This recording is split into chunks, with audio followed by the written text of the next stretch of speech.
வணக்கம் மக்களே, நான் உங்கள் ஆர்ஜே ராகுல். இது உங்கள் தமிழ்நிதி சேனல்.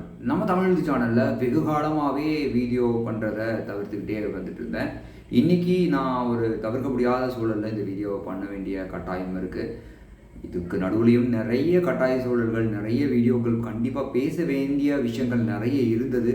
அந்த விஷயங்கள்லாம் நான் பேச தவிர்த்துட்டேன் அப்படிங்கிறதே நான் வருந்தக்கூடிய ஒரு விஷயமா இருக்குது.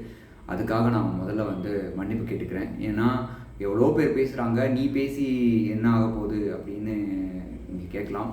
நான் பேசுகிறத கேட்குறதுக்கு கொஞ்சம் பேர் இருப்பாங்க இல்லையா, அவங்களுக்கு அந்த விஷயத்தை கொண்டு போய் சேர்த்த வேண்டிய கடமை எனக்கு இருக்கிறதுனால, அதை இவ்வளோ நாள் நான் பண்ணாததுனால, கடமை தவறுனதுனால நான் அந்த மன்னிப்பு கேட்டுக்கிறேன்.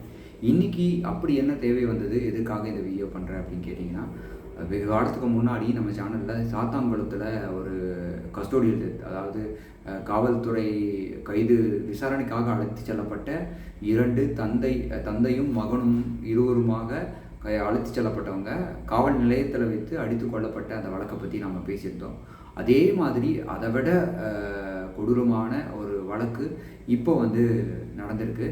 அதை பற்றி பேசணும் அப்படிங்கிற தேவை இருக்கிறதுனால இந்த வீடியோவை நான் இங்கே பதிவு பண்ணுறேன். சிவகங்கை மாவட்டம் திருபுவனம் அப்படிங்கிற பகுதியை சார்ந்தவர் அஜித்குமார் என்கின்ற ஒரு இளைஞர். அவர் ஒரு கோயிலில் காவலாளியாக வேலை செய்கிறாரு. அந்த கோயிலுக்கு சாமி கும்பிட்றதுக்காக வரக்கூடிய ஒரு ஒரு பணக்கார குடும்பத்தை சேர்ந்தவங்க காரை எடுத்துகிட்டு வராங்க. அங்கே என்ன பண்ணுறாங்கன்னா, அஜித்குமார்கிட்ட எங்களோட காரை பார்க் பண்ணிடுங்க அப்படின்னு சொல்லி அந்த காரை அவங்கக்கிட்ட கொடுக்குறாங்க. அவர் அதை அவங்க நண்பர்கள் கொடுத்து பார்க் பண்ணதாக சொல்லப்படுது. அப்போது அந்த மாதிரி பார்க் பண்ணுறாங்க. அவங்க கோயிலுக்கு போகிறாங்க. கோயிலுக்கு போயிட்டு திரும்பியும் என்ன பண்ணுறாங்கன்னா, கிளம்பி வீட்டுக்கு போயிடுறாங்க. வீட்டுக்கு போனதுக்கப்புறமா ஒரு 2 மணி நேரம் கழித்து காவல்துறைக்கு ஒரு புகார் ஒன்று தெரிவிக்கிறாங்க. என்னென்னா, இந்த மாதிரி நாங்கள் ஒரு 15 பவுன் நகை வச்சுருந்தோம் காரில், அது காணாமல் போயிடுச்சு அப்படின்னு சொல்லிட்டு. அதுக்காக விசாரிக்கிறதுக்காக இந்த அஜித்குமார் அழைச்சிட்டு போகிறாங்க. ஏன்னா அவர் தான் கார் நிறுத்தினார், அவர் மேலே தான் எங்களுக்கு சந்தேகம் இருக்குது அப்படின்னு சொல்லி அவங்க அந்த புகாரை தெரிவிக்கிறதுனால அவங்கள அழைச்சிட்டு போகிறாங்க. அப்படி அழைச்சிட்டு போன உடனே குற்றம் அவர் செஞ்சிருப்பாரா இல்லையா, அவர் மேலே தவறு இருக்கா இல்லையா அப்படிங்கிறத விசாரிக்கிறதுக்காக தான் காவல்துறை அழைச்சிட்டு போகிறாங்க. ஆனால் நீ தான் குற்றத்தை செஞ்ச அப்படின்னு நீ ஒத்துக்கணும் அப்படிங்கிறதுக்காக அவரை அடித்ததாகவும் அவரை ரொம்ப கொடுமைப்படுத்தினதாகவும் சொல்லப்படுது. எந்த அளவுக்கு கொடுமைப்படுத்தியிருக்காங்கன்னா, கிட்டத்தட்ட உடலில் 13லேருந்து 18 இடங்களில் எலும்புகள் நொறுங்கியிருக்கு. அவங்களோட மண்டை ஓடு வரைக்கும் அடிபட்டிருக்கு. அப்படிங்கிற அளவுக்கு அவரை அடித்து கொடுமை பண்ணி, தண்ணி குடிக்கிறதுக்கு தண்ணி கேட்டால் மிளகா பொடியை கலந்து தண்ணியை கொடுத்துருக்காங்க. லத்தியை வச்சு அடிச்சிருக்காங்க. உடலுக்குள்ளே அந்த லத்தியை நுழைச்சிருக்காங்க.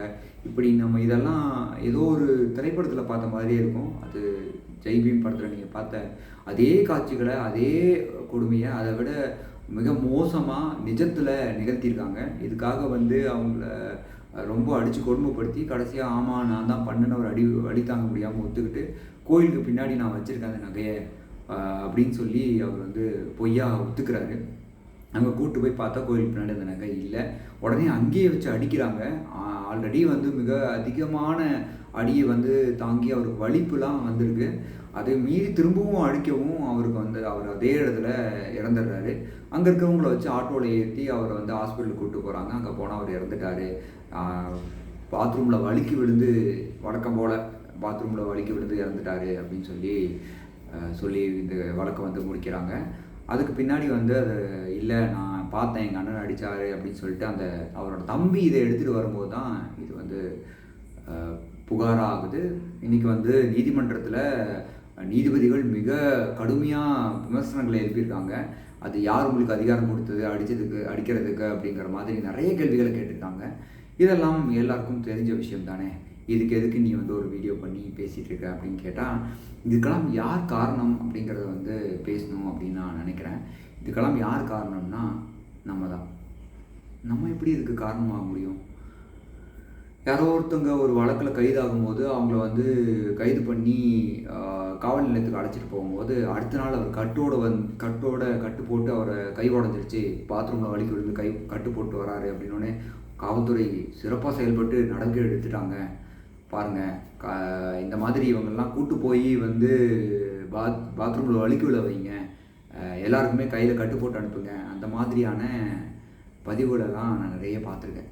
இதெல்லாம் பண்ண நம்ம தானே குற்றவாளி. ஏன்னா இதை நம்ம வந்து ஒரு அதுதான் நீதி, அதுதான் நியாயம், தப்பு பண்ணவங்களுக்கு உடனுக்குடனே தண்டனை கொடுத்துடணும் அப்படிங்கிற மாதிரி நம்மளோட மனநிலை இருக்கு இல்லையா? அந்த மனநிலை தான் இதோட ஆரம்ப புள்ளின்னு நான் நினைக்கிறேன். அது ஒரு தைரியமாக எடுத்துக்கிட்டு தான் பார்த்தியா நாம் வந்து இந்த மாதிரி அடித்து உண்மையை வர வச்சோம்னா நமக்கு வந்து மக்களோட சப்போர்ட்லாம் இருக்கும் அப்படிங்கிற மாதிரியான ஒரு மாயையை தோற்றுவிச்சிடும் இல்லையா? அது ஒரு காரணம் நிச்சயமாக. அப்படி தானே நம்ம நம்பணும். அது மட்டும் இல்லாமல் இந்த மாதிரி கஸ்டோடியல் டெத் நடக்குது, அதுக்காக வந்து வழக்கை வந்து பதிவு செய்கிறாங்க அப்படிங்கும்போது எந்தவித தயக்கமும் இல்லாமல் அதை வந்து பாத்ரூமில் வழுக்கி விழுந்துட்டேன்னு வழக்கை பதிவு செய்கிறாங்கன்னா அவ்வளோ தைரியம் எப்படி வருது? அவங்க வந்து எப்படி இதை வந்து அவங்க வந்து இந்த மாதிரியான ஒரு வழக்கை பதிவு செய்கிறாங்க? எப்படி அந்த அவ்வளோ இதை வந்து யார் அவங்களுக்கு கொடுக்குறாங்க? அவங்களுக்கு வந்து இதை வந்து பரவாயில்ல, நம்ம என்ன பண்ணாலும் தப்பிச்சிடலாம் அப்படிங்கிற அந்த தைரியம் இருக்கிறதுனால தானே இந்த மாதிரியான ஒரு விஷயத்தை அவங்களால செய்ய முடியுது. காவல்துறை ஒருத்தரை வந்து விசாரணைக்கு அழைச்சி போகிறதுக்கு கூட முன் அனுமதி வேணும், அவங்க வந்து முறையாக அனுமதி வாங்கி தான் விசாரணைக்கு அழைச்சிட்டு போகணும் அப்படின்னு சொல்லப்படுது. ஆனால் அப்படி எந்த முன் அனுமதியும் வாங்கி இந்த மாதிரி அழைச்சிட்டு போகலை. அதே மாதிரி ஒருத்தரை அழைச்சிட்டு போனாங்கன்னா அவங்க மேலே வழக்கு பதிவு செஞ்சு தான் விசாரணையை குறைஞ்சபட்சம் அவங்க மேலே இருக்க அந்த கம்ப்ளைண்ட்டை ஃபைல் பண்ணணும். அதை கூட ஃபைல் பண்ணாமல் எதுவுமே பண்ணாமல் அவரை வந்து அடித்து உண்மையை வாங்கி அந்த வழக்கை அங்கேயே முடித்து இது பண்ணணும் அப்படிங்கிற அந்த தேவை என்ன வருது? யார் இதுக்காக ஆர்டர் போடுறாங்க? யார் அவங்களுக்கு அந்த அழுத்தத்தை கொடுத்தது அப்படிங்கிறது தான் இங்கே கேள்வியாக வருது. இதுக்கு வந்து தமிழக அரசு வந்து அவங்களை வந்து கைது செய்யணும் அப்படின்னு கைது செய்கிறதுக்கான உத்தரவை பிறப்பிச்சிருக்காங்க. அது மட்டும் இல்லாமல் தொடர்ந்து இதை வந்து கண்காணிக்கணும். காவல்துறை உடைய இந்த மாதிரியான நடவடிக்கைகளுக்கு தொடர்ந்து நடக்கும்போது கிட்டத்தட்ட இந்த 4 ஆண்டுகளில் 24, 25 வழக்குகள் இதே மாதிரி கஸ்டோடியல் டெத் வந்து பதிவு செய்யப்பட்டிருக்கு அப்படின்னு சொல்லப்படும்போது, இது மட்டும் இல்லாமல் இன்னும் எத்தனையோ வழக்குகள் இருக்கலாம், வெளியே வராத வழக்குகளாக இருக்கலாம். இந்த மாதிரியான டேட்டாக்களும் இந்த மாதிரியான தகவல்களும் நமக்கு இந்த மாதிரியான செய்திகளும் நம்ம கேட்கும்போது நமக்கு ஒரு அச்சம் தருது. ஏன்னா இந்த விஷயத்தை நம்ம இப்போ பேசுகிறோம், நம்ம மேலே இதே மாதிரியான நடவடிக்கை எடுக்கப்படுமோ, நம்மளையும் வந்து இந்த மாதிரி பண்ணிடுவாங்களோங்கிற பயம், ஒரு அச்சத்தை மக்கள் மத்தியில் உண்டு பண்ணுறதுங்கிறது சரியான போக்கு இல்லை இல்லையா? அதுக்கு பதிலாக நீங்கள் வந்து ஒரு குற்றத்தை தடுக்கிறதுக்கோ இல்லை குற்றத்தை வந்து குறைக்கிறதுக்கோ ஒருத்தங்களை அடிக்கிறதோ உதைக்கிறதோ அவங்கள வந்து பயங்குறுத்துறதோ அச்சுறுத்துறதோ ஒரு சரியான நடவடிக்கையாக இருக்குமான்னு கேட்டால் நிச்சயமாக இருக்காது அப்படிங்கிறது தான் இங்கே செய்தியாக இருக்குது.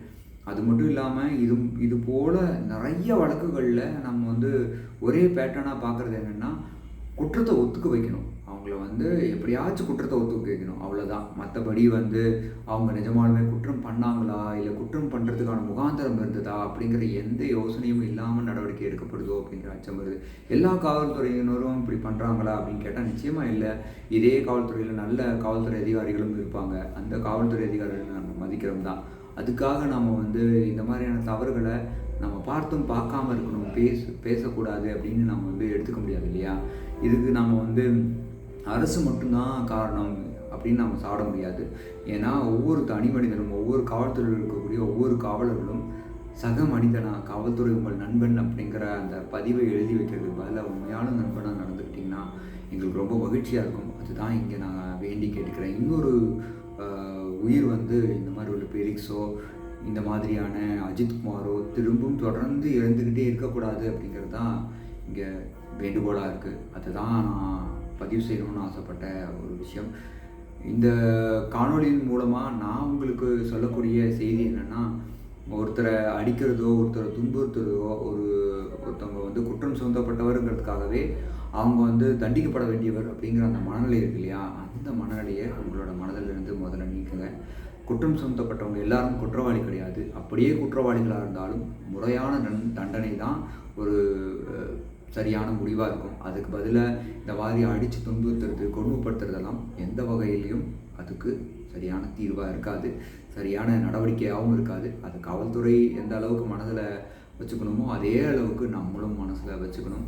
இன்னொருத்தரை அடிக்கும்போது, யாராவது ஒருத்தரை வந்து நடு ரோட்டில் வச்சு ஒருத்தங்களை வந்து அடிக்கிற மாதிரியான காணொலிகளை நம்ம பார்க்குறோம், நேர்லேயே கூட நம்ம பார்த்துருப்போம். அப்படி பார்க்கும்போது ஏன் சார் அடிக்கிறீங்க, எதாந்தாலையும் நீங்கள் விசாரிக்கலாம் இல்லையா, பேசலாம் இல்லையா அப்படின்னு நம்ம என்றைக்கு கேட்க முன் வருமோ அன்றைக்கி தான் இதுக்கான தீர்வெல்லாம் கிடைக்கும் அப்படின்னு சொல்லிட்டு உங்களிடமிருந்து விடைபெறுவது உங்கள் ஆர்ஜே ராகுல். இது உங்கள் தமிழ்நிது வாழையொலி.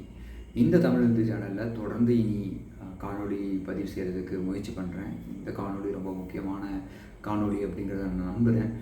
நன்றி, வணக்கம்.